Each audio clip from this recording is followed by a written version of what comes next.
கோவளம் கிட்ட இருந்துச்சு. ஸோ அதுதான் ரெகுலராக நான் போயிட்டு வருவேன். நல்லாயிருக்கும். ஸோ கொஞ்சம் ப்ளசண்ட்டாக அமைதியாகவும் இருக்கும். ப்ளஸ் இங்கே வந்து பார்த்திங்கன்னா கொஞ்சம் மாட்ரேட்டாக இருக்குது, நல்லா இருக்குது.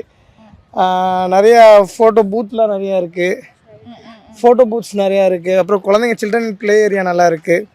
ஸோ நல்லா மச் பெட்டராக பண்ணியிருக்காங்க, ரொம்ப நல்லா பண்ணியிருக்காங்க. இன்னும் கொஞ்சம் கேம்ஸ் இதெல்லாம் கொஞ்சம் ஆட் பண்ணால் நல்லாயிருக்கும் குழந்தைங்களுக்கு. இதுக்கு முன்னாடி பார்த்த மெரினா எப்படி இருந்துச்சு? இப்போ இதுக்கு முன்னாடி பார்த்த மெரினா வந்து ரொம்ப எப்படி சொல்ல கூட்டமாகவும் இருக்கும், ரொம்ப அழுக்காக இருக்கும். கீழே பாருங்கள் ஏதாச்சும் அழுக்கு தெரியுதான்ட்டு எதுவுமே இல்லை, எல்லாமே க்ளீனாக தான் இருக்குது.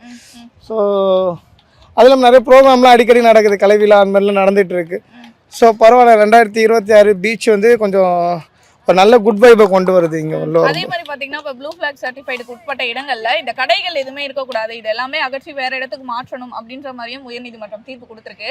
அதை எப்படி பார்க்குறீங்க? அதை வரவேற்கிறீங்களா? உங்களுக்கு ஈஸி தான்? கண்டிப்பாக வரவேற்கிறேன். ஏன்னா இப்போ கடை உள்ளே இருந்துச்சு அப்படின்னா உங்களுக்கு இந்த இடம் எல்லாமே ஃபுல்லாக வந்து ட்ராஷ் தான் அதிகமாகும், வாட்டர் பாட்டில்ஸ் அதுதான் ட்ராஷ் தான் அதிகமாக வந்து. இப்போயே பார்த்தீங்கன்னா அங்கே நிறைய கடைங்க உள்ளேயே வந்துட்டு போகிறாங்க. அதனால என்ன ஆகிடுது, உள்ளே வர அந்த ஒரு வைப்பை மாற்றிடுது, மூடே மாற்றிடுது குப்பையாக இருந்துச்சுன்னா. இப்போ க்ளீனாக தான் நம்மளுக்கு என்ன ஆகும், இங்கேருந்து அந்த லாஸ்ட் வரைக்கும் பாருங்கள் ஒரு குப்பை கூட இல்லை. ஸோ பரவாயில்ல, மாநகராட்சி நல்லா பண்ணிகிட்டு இருக்காங்க. ஆனால் அந்த பேசிக் நீட்ஸ்ன்றது உங்களுக்கு டக்குன்னு கிடைக்காதுல்ல, அது ரொம்ப. ஆமாம், பேசிக் நீட்ஸ் வந்து பார்த்தீங்கன்னா வாஷ்ரூம் வெளியில் வர வேண்டியதாக இருக்குது.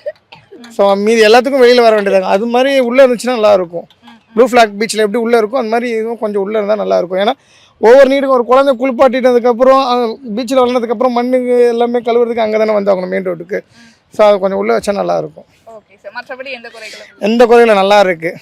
ஸோ எல்லோரும் ஃபேமிலியோடு வந்துட்டு போகிற அளவுக்கு நல்லா இருக்குது. இன்னும் நிறையா மாற்றங்கள் வரும்னு நினைக்கிறேன்.